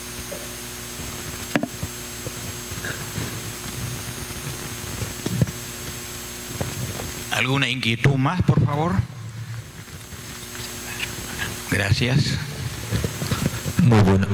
Muy buenos días. Yo quiero felicitarlo por su gran cantidad de información que usted dispone de la historia, de los archivos, de los libros, escritores, etc. Quisiera un poquito también manifestar una inquietud en el sentido de la perspectiva de la cultura. Si bien es cierto, la cultura muchas veces en el ámbito está relacionado con la literatura, los escritores, el mundo de los libros. Esa es digamos, una manera de pensar desde la perspectiva artística. Otra que se confunde la cultura también con el mundo académico educativo, también relacionado con el mundo de los libros, el mundo, digamos, escritura alfabética, inclusive identificado es la que, como que el que está definido con la verdad o la autenticidad o validez o la veracidad. Y eso es lo que normalmente, inclusive a nivel del Estado, se maneja. Pero yo voy un poquito más allá. Desde la perspectiva de antropología cultural, creo que hay que tener en cuenta también, si bien es cierto tenemos patrimonio, el mundo de los libros, de los archivos, documentos, ¿no? Basado en letras. Pero también un poco habría que tener en cuenta, y esto vale creo que para todos, la oralidad. La oralidad, es decir, aquel saber, aquel conocimiento, aquella tradición que no está escrito en ninguna parte. Sin embargo, en la historia peruana es innegable esta realidad. Y creo que no estamos tomando muy en serio de esta realidad del ámbito del saber que el hombre andino ha venido cultivando siglos y milenios. La cultura o paradigma europeo se ha instalado un poco que no ha tomado en cuenta o simplemente, como algunos entienden, como algo marginado. Creo que es importante tomar en consideración desde esta perspectiva. A veces, así alegremente, quizás hasta cierto punto injusto, calificarlo como incultos, como incivilizados, disculpe la expresión, ¿no? Se les a veces como que no tienen cultura. Pero sin embargo, la antropología cultural, ¿no? determina de que todo ser humano tiene cultura, inclusive, entre comillas, el más salvaje, podríamos decir así, también tiene cultura. Tuve la oportunidad de estar en la selva, por ejemplo. Hay personas que no han tenido instrucción escolar, pero tiene un conocimiento bárbaro desde su experiencia, desde su cotidianidad. Posee una vasta de conocimiento de su contexto, de su historia, ¿no? Entonces, yo creo que también tenemos que tomar consideración en ese aspecto. Si bien es cierto de que cultura oral pues desaparece con la persona con que lo poseía. Ahora, a diferencia de cultura escrituraria, bueno, la ventaja es que uno puede estar impreso en el papel o en este caso, en último caso, en digital. Quizás esa es la ventaja. Pero lo otro, yo creo que también hay que tomar en consideración. Esa es la inquietud que siempre he venido percibiendo. Gracias. Muchas gracias y tengo varios comentarios y gracias por mencionar el tema de la oralidad. La oralidad es muy importante en el campo, como bien dice usted, padre, de la cultura. También tiene implicancias en otros campos como el derecho. Solo voy a mencionar un poquito al final, ¿no? Hay varias formas de registrar la cultura oral y en el caso del Perú en los años 40 el Ministerio de Educación y sobre todo bajo la dirección de José María Arguedas, el gran escritor y antropólogo peruano, se inició un programa de concursos de cuentos. Entonces, entre el año, no me acuerdo si es 41 o 46, pero es en los años 40, no recuerdo si el gobierno de Prado o el gobierno de Bustamante, pero lo cierto es que muchos estudiantes de muchas partes del Perú enviaron relatos populares, tradicionales, de sus lugares de origen a Lima, ¿no? Y Arguedas cuenta además de que era una cantidad impresionante. O sea, había un interés por contar esas historias, pero además lo que es fascinante es que esas historias se transcribieron. Es decir, la tragedia de la oralidad es, por su carácter oral, se pierde si no hay un registro sonoro. Por ejemplo, si no hay una grabación, se pierde la voz. Pero aún en esa adversidad, aún en esas dificultades, es posible reconstruir las voces, muchas de ellas ya perdidas, fragmentadas, distorsionadas, a través, por ejemplo, de recuperar ese archivo del Ministerio de Educación de los años 40. Ese es el caso 1. El caso 2 es cómo reconstruir la oralidad en el mundo colonial. En el mundo colonial, padre, los procesos, sean civiles o canónicos tenían testigos. Había que acreditar un hecho a través de la declaración de testigos. Entonces, iba el testigo y ante un notario declaraba, bajo un sistema de preguntas, 1, 2, 3 y 4. Esa es la única forma de recuperar o de recoger la voz de estas personas, a través de un texto escrito. Sí, es un texto escrito, es un texto, los lingüistas llaman mediado, porque hay una persona que hace de intermediador, y por tanto no es un registro directo, pero, digamos, es una forma de recoger la oralidad. La tercera manera de recoger esta oralidad es a través de la tradición musical. Hay un historiador argentino, se llama Ariel de la Fuente, y él hizo un trabajo sobre los caudillos. Los caudillos gauchescos del siglo XIX eran caudillos rurales, eran personajes, digamos, de la pampa argentina, muy populares, grandes jinetes, grandes guerreros, grandes jinetes, digamos, grandes conocedores del campo y grandes conocedores de las virtudes del campo. Entonces sus hazañas, sus historias, quedaron perpetuadas en la música popular argentina. Y a comienzos del siglo XX, digamos, hay todo un desarrollo de la industria sonora argentina, el año 10 o sobre todo el año 20, y se registraron en long plays esas músicas de estos cantantes, de estos personajes del siglo XIX, muchos de los cuales ya para el año 1920 habían fallecido muchísimo tiempo atrás. Había muchos, por ejemplo, Chacho Peñalosa, era uno de los grandes caudillos gauchos del XIX. Entonces la música recoge en alguna forma esa oralidad, ¿no? Entonces, hace algunos años el Instituto Río Obregón de la Universidad Católica inició un archivo que se llama Archivo de Música Tradicional, que es uno de los grandes archivos peruanos, a los que yo les pido, pues si ustedes tienen interés en música tradicional, música popular, música campesina, ir al archivo. Se han publicado muchos libros. Entonces, yo estoy de acuerdo con usted, padre, que se pierde mucho de ese acervo y que eso es cultura. Eso no hay ninguna discusión. Es cultura, es alta cultura, no tengo ninguna discusión. Pero, ¿cómo preservarla? A través de estos registros. Un registro escrito colonial, procesos judiciales, un registro, digamos, educativo, Ministerio de Educación, años 40, y un registro sonoro a través de la música. Ahora quería solamente brevemente mencionar la oralidad en el derecho.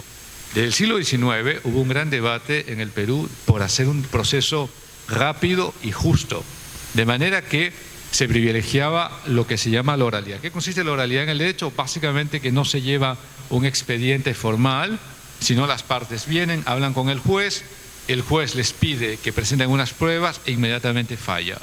Lo fascinante es que hay registros de esos procesos que están en la Biblioteca Nacional de Lima. Son unos libros grandes que yo he podido ver en los años 40, 50, de Chorrillos, de Surquillo, y qué maravilla, ¿no? Entonces, de esa manera se puede ver cómo también el derecho busca privilegiar la palabra antes que el registro escrito para soluciones justas, y tenemos esa evidencia que nos puede servir para entender cómo los peruanos del siglo XIX resolvían sus conflictos. Muchas gracias. Perdón. Felizmente todavía tenemos tiempo antes de pasar al refrigerio. Entonces, permítame, doctor, una pregunta. Usted que, con respeto, usted que es ratón de biblioteca y de archivos, de repente de la primera parte de la exposición que nos ha hecho ver 2 libros en castellano y los demás en latín, usted de repente ha encontrado escritos sobre lo ya escrito, es decir, libros que han sido comentados por otros autores, de repente, acá en San Francisco quizá, o en otra biblioteca. Esa es una de las inquietudes, porque eso nos daría más luces para investigar el por qué se hizo un libro y por qué el comentario del otro libro, y así la evolución del derecho. Esa es una. Y la segunda, mire, aquí en las bibliotecas religiosas conventuales tenemos libros valiosísimos, es cierto, y cantidades exorbitantes. San Francisco, igual que ocupan más de 25.107 libros. San Francisco del Cusco, yo los he contado, entre 8.600 a 8.700 títulos. Y tanto en una como en otra biblioteca, el 70 al 75% están en latín, es cierto. En el Cusco, por ejemplo, hay unos libros bien conservados, parecen salidos de la imprenta el día de ayer. El clima ayuda, todos en latín, tanto en exégesis bíblicas hay unas colecciones magníficas, hechas por autores jesuitas, franciscanos, agustinos, dominicos, en derecho canónico, también historia de la filosofía, en fin. Pero, como les digo, son el 75% en latín. Entonces, en la última parte de su exposición, usted nos ha hablado de un reto, y el reto es que casualmente, estando en latín, muy pocos investigadores hay para leer los libros en latín. Latinistas hay contaditos, y más hay en el ambiente religioso, ¿no? Porque era exigencia estudiar latín. Y antes, en la época virreinal, usted sabe, y los presentes, se exigía el estudio de latín para medicina, para antropología, para jurisprudencia, etc. Pero parece que los únicos que ahora aplican como idioma oficial el latín es la Iglesia. Sin embargo, usted ha apuntado muy bien, es un reto. La pregunta es, aquí en el Perú o en Sudamérica, porque en Colombia sí se da, o en otra parte del mundo, ¿hay la cátedra de latín para hacer este tipo de investigaciones? Porque si no, el freno va a seguir. A mi modo de ver, quizá los más llamados a ser investigadores de los libros antiguos serían los propios religiosos, porque ellos estudian latín. Pero aparte, si aquí en el Perú, porque yo tengo entendido que hay personas que desean estudiar lenguas muertas y acá no encuentran, van a otros países. Entonces el reto está puesto, si hay alguna línea de acción para investigar en el idioma latino. Muchas gracias. Al contrario, muchas gracias, don Cayetano, y encantado de hablar de latín, ¿no?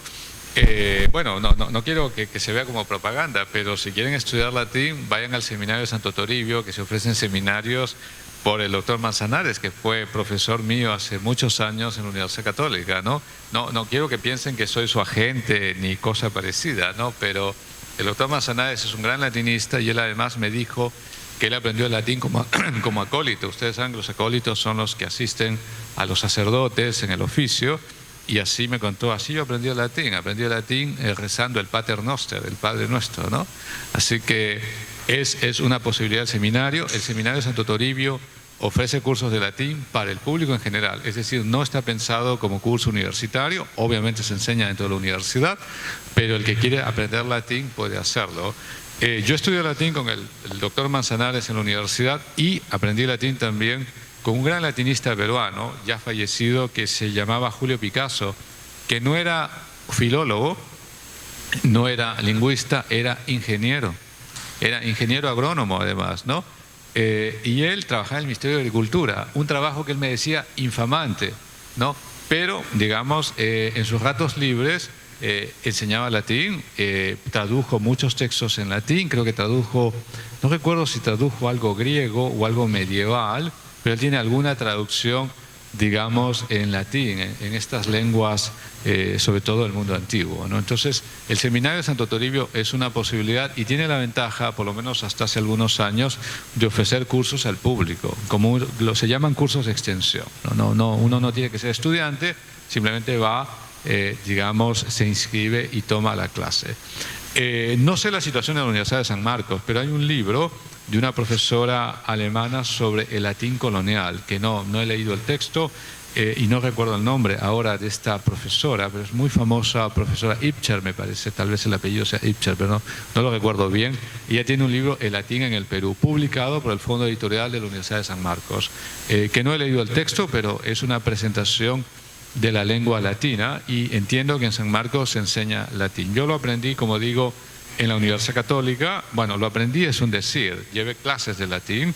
En la Universidad Católica me enseñó la doctora Purificación Estebanes, que era una profesora española que enseñaba el curso 1 y 2, y luego con el doctor Manzanares llevé el curso 3 y 4, y luego con el doctor Picasso, el ingeniero Picasso, que en paz descanse, llevé cursos ya un poco de escritura latina. Ahora, mi latín no es un latín de primera lengua, o sea, es una lengua, segunda lengua, y además yo hago uso de diccionarios. Y les voy a contar una pequeña anécdota sobre el latín. Hace algunos años yo estaba en Puno. Ustedes, como saben, Puno tiene un gran archivo regional. Es un edificio extraordinario de varios pisos cerca al centro de la ciudad. Creo que es uno de los pocos archivos creados para ese propósito. Muy bien, y yo estaba revisando protocolos notariales del siglo XVIII, porque el material notarial que hay en Puno es la segunda mitad del XVII y el XVIII. Y entonces vino un señor y me dijo, mire, usted que le gustan estas cosas raras, ¿qué dice acá? ¿Y qué traía? Era un diploma en teología de la Universidad de San Marcos del siglo XVII, y lo tenían guardado en un ropero, era un ropero, o sea, realmente un ropero, ¿no? Eso sí, estaba bien cuidado, estaba guardado en cartulina, pero nadie sabía qué era, ¿no? Y le dijeron, esto es Università Limensis, así se llamaba San Marcos, ¿no? De la Universidad de San Marcos, era un título que está otorgando el rector a este señor, ahí aparecía el nombre, y le estaba confiriendo el título de doctor en teología, ¿no? Y ese señor, les dije a ellos, yo creo que llegó acá a Puno, seguramente trabajó como sacerdote de doctrina y por alguna razón sus documentos pasaron al archivo regional, ¿no? Entonces, vean ustedes la riqueza del latín, o sea, los títulos universitarios coloniales se otorgaban en latín, y lo digo porque yo lo he visto, ¿no? Está escrito en lengua latina, ¿no? El otro material que está en latín también son las bulas pontificias. Y en el caso de las cofradías peruanas, había muchas cofradías que le escribían directamente al Papa. Y eso es todo un debate muy interesante en la historia eclesiástica, porque siempre se ha hablado del regio patronato, ¿no? Supuestamente el rey español era el jefe de la Iglesia Católica en sus dominios.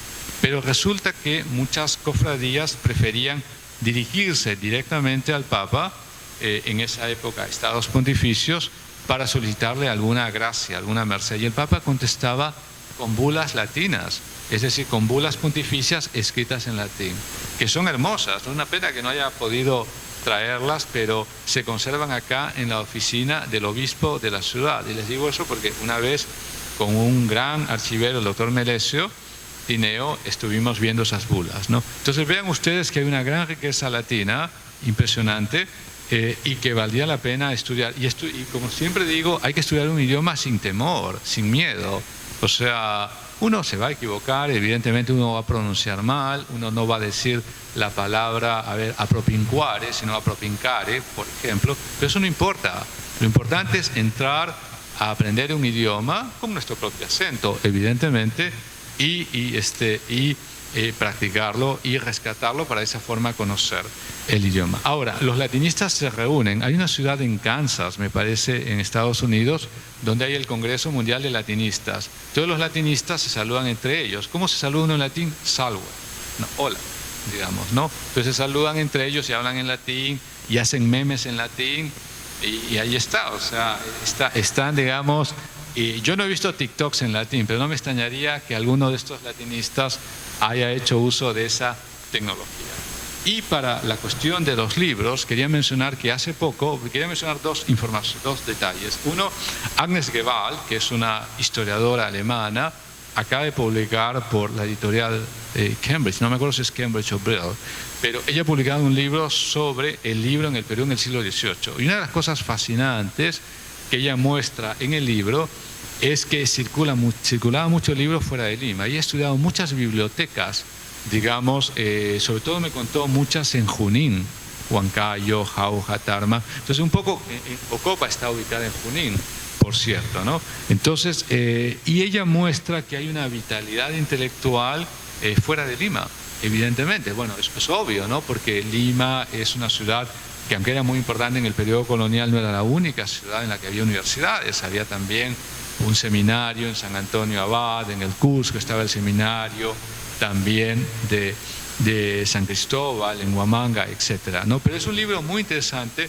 y además es muy interesante que lo haya escrito una profesora alemana para hablar del siglo XVIII. Es un libro reciente. Yo no lo he leído, el libro de Agnes, es una buena amiga, pero no he leído el texto, pero sí recuerdo haber escuchado alguna presentación mencionando la relevancia de la circulación de ideas fuera de Lima y además que las bibliotecas las constituyen muchas personas. La biblioteca conventual ha sobrevivido porque el convento es finalmente una persona jurídica que conserva el acervo. En cambio, las bibliotecas privadas sí tenemos problemas porque muchas veces la línea directa se extingue o a veces los descendientes no tienen ningún interés en la colección y terminan por malvenderla o desprenderse o fragmentarla. Pero la gran ventaja que tienen los conventos, y en particular los conventos limeños, es que atesoran un enorme acervo. La Biblioteca Nacional es una biblioteca conventual, en esencia, porque es la antigua biblioteca de la Orden Jesuita. Como ustedes saben, los jesuitas fueron expulsados del Perú, bueno, y de los dominios españoles en España y en América en el siglo XVIII, y todos sus bienes pasaron a ser parte de la corona nacional. Y luego, ya en el siglo XIX, el Estado Nacional tomó para sí esos bienes de la corona española. Y solamente para la última referencia sobre libros de libros, en el siglo, si ustedes ven libros del siglo XVI y XVII, unos dicen que gente tan erudita, ¿no? Mencionan a Aristóteles, a Platón, a Santo Tomás, a San Agustín. Esta gente leía todo el tiempo. Pero resulta que en el periodo medieval y colonial había libros de citas. De manera que uno iba a un libro de cita, por ejemplo, una cita sobre la justicia, y uno ya tenía un libro en el que aparecían todas las citas y las transcribía para su libro, ¿no? O sea, era una especie de Wikipedia, o como yo suelo decir, una especie de Rincón del Vago, ¿no? Para los que conocen ese portal que tiene información de monografías, ¿no? Entonces, mucha de esa erudición, digamos, del siglo XVI y XVII, en el fondo es resultado de estos libros de citas que ya venían escritos y que se vendían como pan caliente. Bueno, muchas gracias.